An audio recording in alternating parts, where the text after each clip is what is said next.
মুহাম্মাদুর রাসূলুল্লাহ সাল্লাল্লাহু আলাইহি ওয়াসাল্লাম। আপনারা কেমন আছেন? ভালো রাখার মালিক কে? এখানে নিয়ে এসেছেন কে? এখান থেকে নিয়ে যাবেন কে? সব কিছুর একমাত্র মালিক এই আকাশ এবং জমিনের মালিক কে? যে আল্লাহ পাক আমাদেরকে সুন্দর দ্বিতীয় স্বাধীনতার পর আজকে শহীদ মুগ্ধের রক্তের উপরে দাঁড়িয়ে, শহীদ আবু সাঈদের রক্তের উপরে দাঁড়িয়ে আমাদেরকে যে আল্লাহ পাক আজকে কবুল করলেন, আল্লাহর কাছে হাজারো বার শুকরিয়া। এরকম সুন্দর আয়োজন, অনেক মাহফিল, এর অনুমতি নেবার জন্য রানীনগর থানাতে দিনের পর দিন ঘন্টার পর ঘন্টা সময় নষ্ট করতে হয়েছে। মাহফিলের আয়োজন করার পরেও মাহফিল বন্ধ করে দিয়েছে। মঞ্চ থেকে বক্তার মাইক কেড়ে নিয়ে বক্তাকে আলোচনা করতে দেয়নি। আমার ভাইয়েরা, আমার প্রিয় বন্ধুগণ, সেই জুলুম মুক্ত একটি সমাজ আমরা পেয়েছি। বেশি লম্বা কথা বলা যাবে না। প্রধান মেহমান আসলেই আমি আমার আলোচনা ছেড়ে দিব।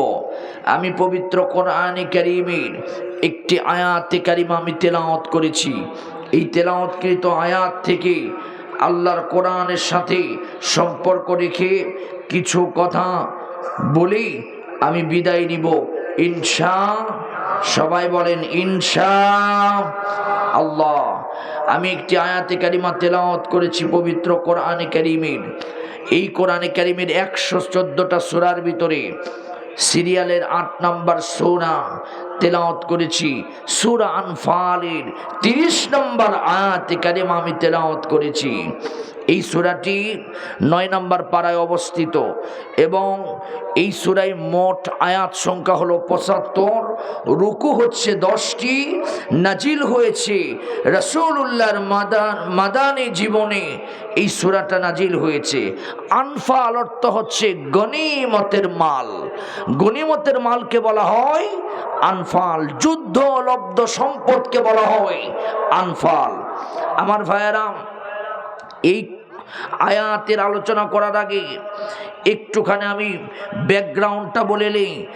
এই আয়াতের আলোচনা করার আগে শানে নজুল বলতে হবে, হিস্ট্রিক্যাল ব্যাকগ্রাউন্ড, সাবাবে নজুল। কামিল এবং মাস্টার্স ক্লাসে একটি কিতাব পড়ানো হয়, নাম হলো লুবাবুন নুকুল ফি আসবাবিন নুজুল। লিখেছেন আল্লামা জালালউদ্দিন সুঈতি রাহিমাহুল্লাহ, যিনি 100 বারেরও বেশি আমার নবীকে স্বপ্নে দেখেছেন। জোরে বলেন সুবহানাল্লাহ। উনি লিখেছেন এই আয়াতে কারিমার সংক্ষিপ্ত শানে নজর হলো, আমার নবী বিশ্বনবী অন্ধকার সমাজে জন্মগ্রহণ করেছিলেন, যেই সমাজের ভিতরে মারামারি, কাটাকাটি, ফাটাফাটি, হানাহানি, ব্লাড ফর ব্লাড, রক্তের জন্য রক্ত। ওই সমাজকে ভালো করার জন্য আমার নবী বিভিন্ন পলিসি অবলম্বন করলেন, কিন্তু আমার নবীকে বিশ্বনবী মুহাম্মাদুর রাসূলুল্লাহ সাল্লাল্লাহু আলাইহি ওয়াসাল্লাম একটি পাপের দরজাও বন্ধ করতে পারলেন? আওয়াজ তুলে বলেন, পারলেন না। অবশেষে আল্লাহ পাক রব্বুল আলামিন, আল্লাহ পাকের কাছে ধর্ণা দিয়ে একটি কিতাব পেয়েছেন। আওয়াজ তুলে বলেন সেই কিতাবের নাম কি? আওয়াজ তুলে সবাই বলেন সেই কিতাবের নাম কি? আল কোরআন। যখন কোরআন নবী প্রচার করতে শুরু করলেন, কিছু বললো? পাইছে জি। এই কোরআন যখন আমার নবীজি মুহাম্মদুর রাসূলুল্লাহ সাল্লাল্লাহু আলাইহি সাল্লাম পাইলেন, আল্লাহর নবী কোরআনের দাওয়াত দিতে শুরু করলেন। আল্লাহর নবী যখন কোরআনের দাওয়াত দিতে শুরু করলেন, তখন মক্কার কাফের বেঈমানেরা আল্লাহর নবীকে পাগল বলল, জাদুকর বলল।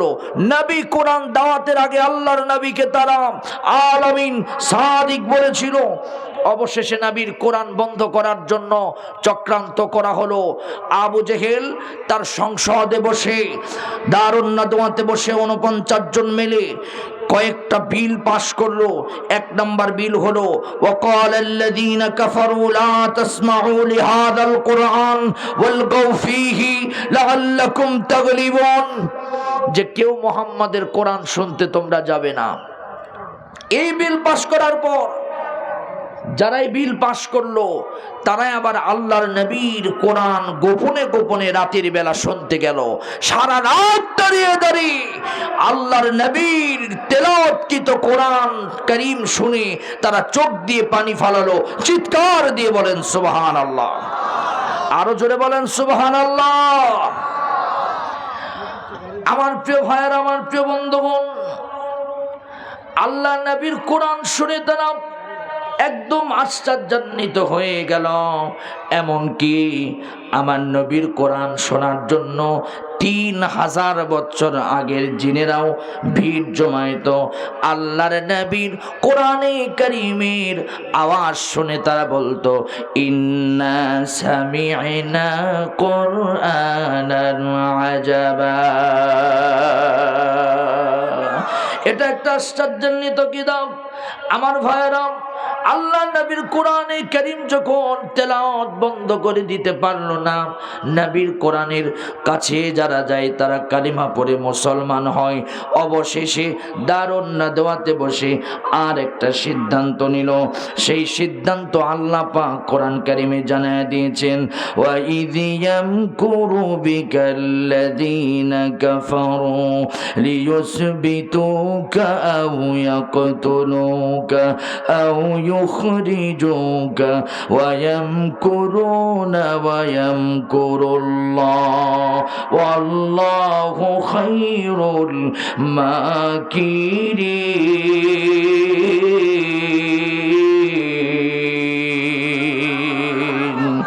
আল্লাহ পাক জানায় দিলেন, স্মরণ করুন সেই দিনের কথা নবী, যেই দিন আপনার বিরুদ্ধে 3টা চক্রান্ত করা হয়েছিল।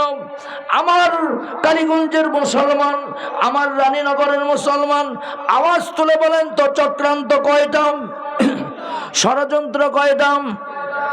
3টা ষড়যন্ত্র করা হয়েছিল। 1 নম্বর ষড়যন্ত্র হলো লিয়ুসবিতুকা, আপনাকে জেলখানায় বন্দী করা হবে। আল্লাহর নবীকে 3 বছর শিহাবে আবু তালেবের ভিতরে বন্দী করলো, তারপরেও বিশ্ব নবীকে দুনিয়া থেকে বিদায় করতে পারলো না। আমার আলোচনা লম্বা করা যাবে না, সংক্ষিপ্ত করে বলতে হবে। আও ইয়াকতুলুকা, আমার নবীকে হত্যা করতে তারা চেয়েছিল কিন্তু হত্যা করতে পারে নাই। আও ইউখরিজুক, আমার নবীকে দুনিয়া থেকে বিদায় করতে চেয়েছিল, দেশ থেকে বিতাড়িত করতে চেয়েছিল কিন্তু করতে পারে নাই।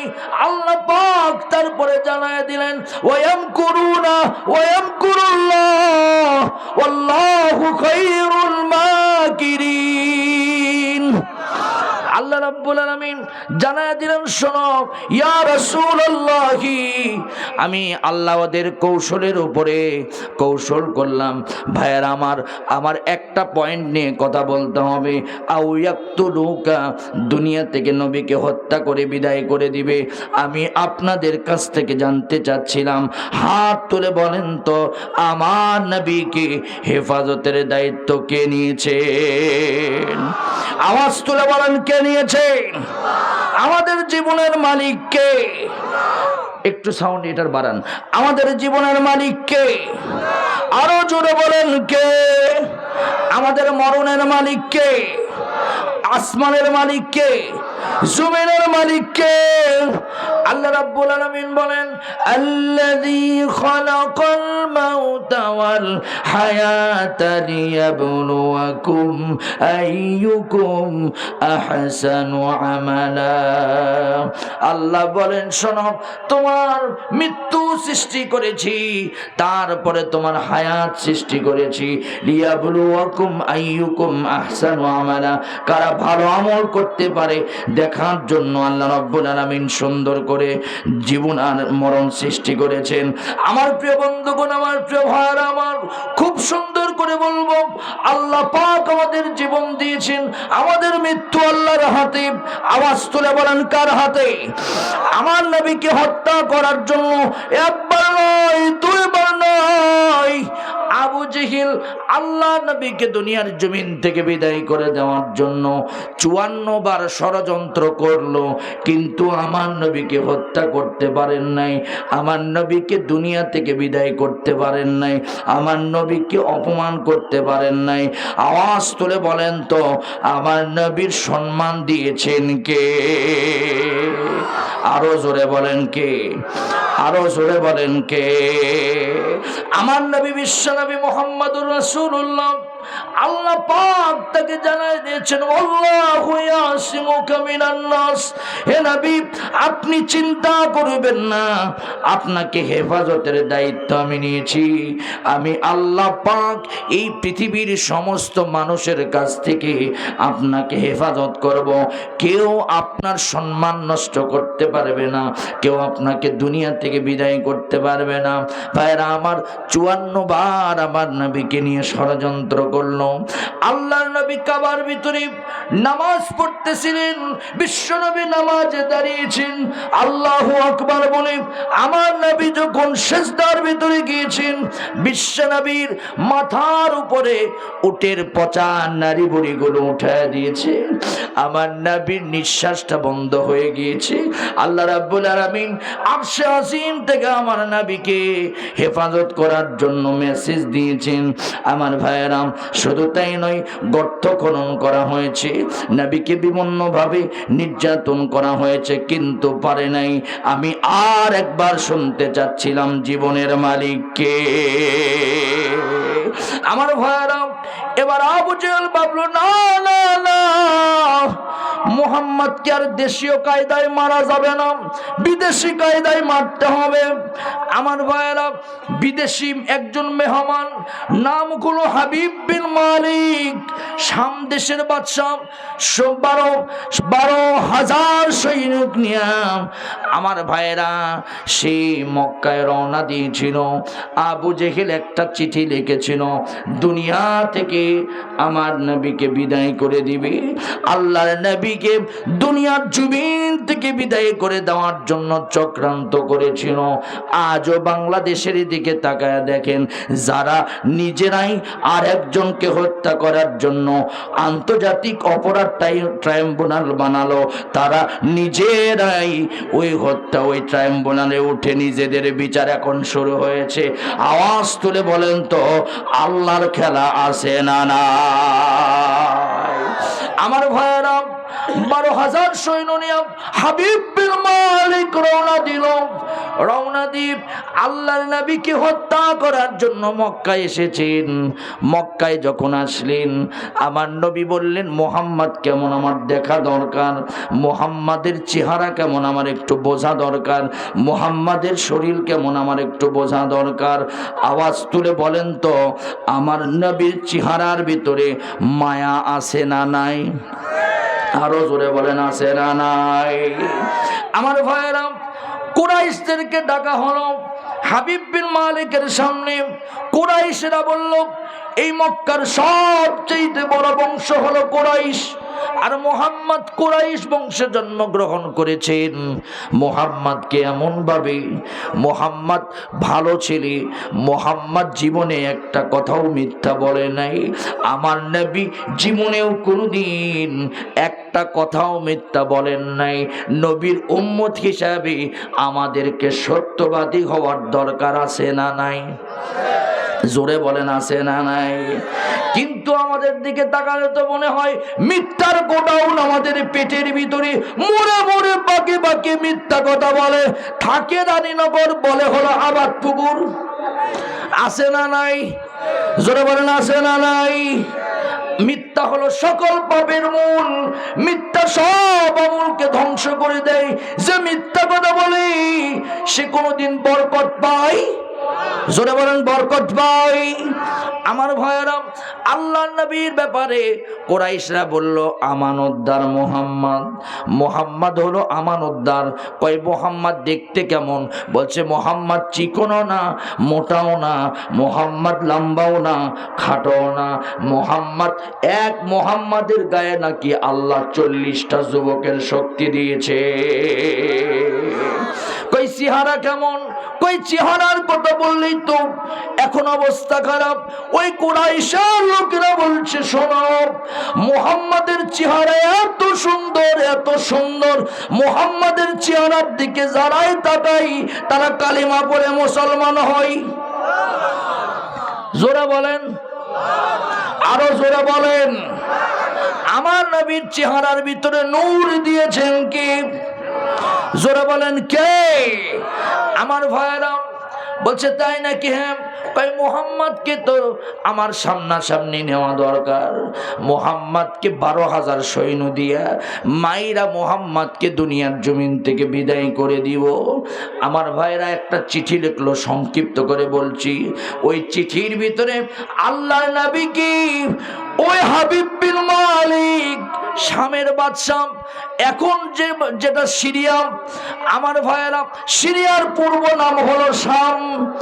এই সিরিয়াতে 4টা দেশ মেলে সিরিয়া, জর্ডান, সিরিয়া, লেবানন, ফিলিস্তিন, এই 4টা দেশ মেলে হলো শাম। আল্লাহ নবী শামের ব্যাপারে হাদিসের ভিতরে বর্ণনা করেছেন, যেই সিরিয়ার বাদশা ছিল আসাদ আল হাফ, বাশার আল আসাদ, যে বাশার আল আসাদ দীর্ঘ প্রায় 2 যুগ জরিপ আমার ভাইরা জুলুম করেছে, নির্যাতন করেছে, মানুষের প্রতি অত্যাচার করেছে। আওয়াজ তুলে বলেন ঠিক কি না? জোরে বলেন ঠিক কি না? মুসলমানদেরকে দুনিয়ার জমিন থেকে বিদায় করে দেওয়ার জন্য বিভিন্নভাবে পায়তারা করেছে, কিন্তু জালেমরা বেশি দিন টেকসই হয় না। জালেমরা এক সময় না এক সময় বিদায় নিতেই হয়, কারণ জুলুমের ফলাফল ভালো হয় না। যারা জুলুম করবে তারা এক সময় পতন হবে, আর পতন হইলে দেশ ছেড়ে পালাতে বাধ্য হবে। বাশার আল আসাদ দেশ ছেড়ে পালিয়েছে। আমাদের দেশের প্রধানমন্ত্রী দেশ ছেড়ে পালাতে বাধ্য হয়েছে, মাত্র 40 মিনিট টাইম পেয়েছিল দেশ ছাড়ার জন্য। কথা বল না কেন?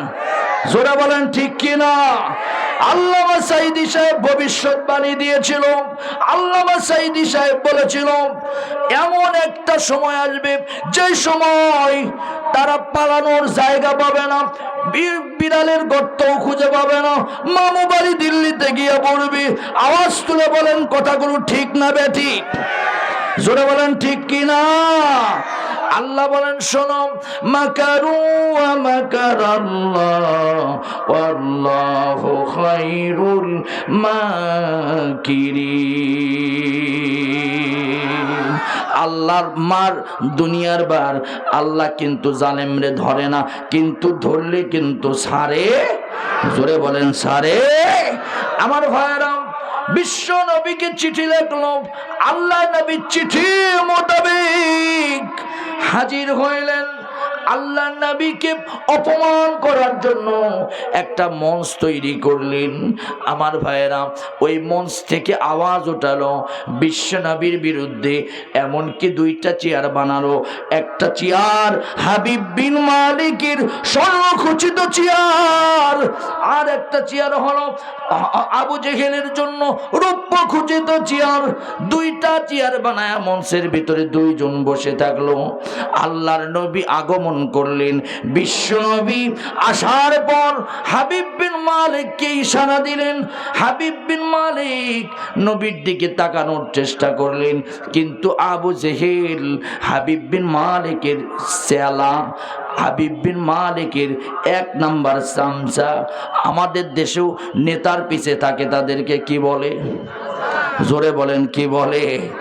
আমার ভাইয়েরা এমন চামচা আছে নেতার চাইতে চামচার গরম বেশি। কথা কন না কে?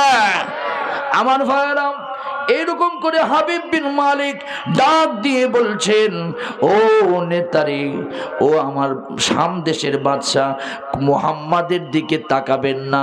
মুহাম্মদ একটা জাদুকর, মুহাম্মাদের চেহারার ভিতরে জাদু আছে। হাবিব বিন মালিক নবীর চেহারার দিকে তাকালেন।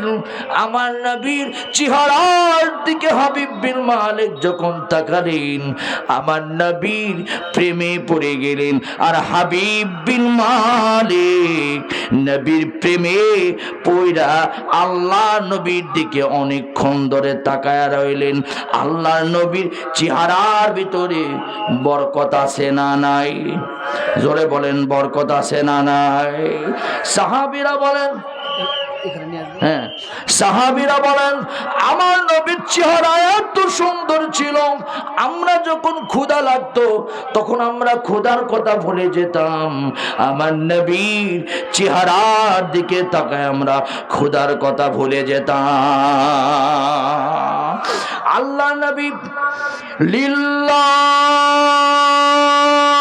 তাকবীর, লিল্লাহি তাকবীর, লিল্লাহি তাকবীর। আল্লামা তারিক মনোয়ার সাহেবের আগমন, শুভেচ্ছায় স্বাগতম। শরিয়াবাসীর পক্ষ থেকে লাল গোলাপ শুভেচ্ছা। লিল্লাহি তাকবীর। আলহামদুলিল্লাহ, আল্লামা তারেক মনোয়ার সাহেব এই মুহূর্তে আপনাদের মাঝে কোরআন এবং হাদিস থেকে আলোচনা পেশ করে শোনাবেন। আল্লাহ তাআলা আমাদের সকলকে কবুল করুন। আমি আলোচনা করছিলাম মাকারু ওয়া মাকারাল্লাহ ওয়াল্লাহু খায়রুল মাকিরিন। আল্লাহর চক্রান্ত বড় চক্রান্ত।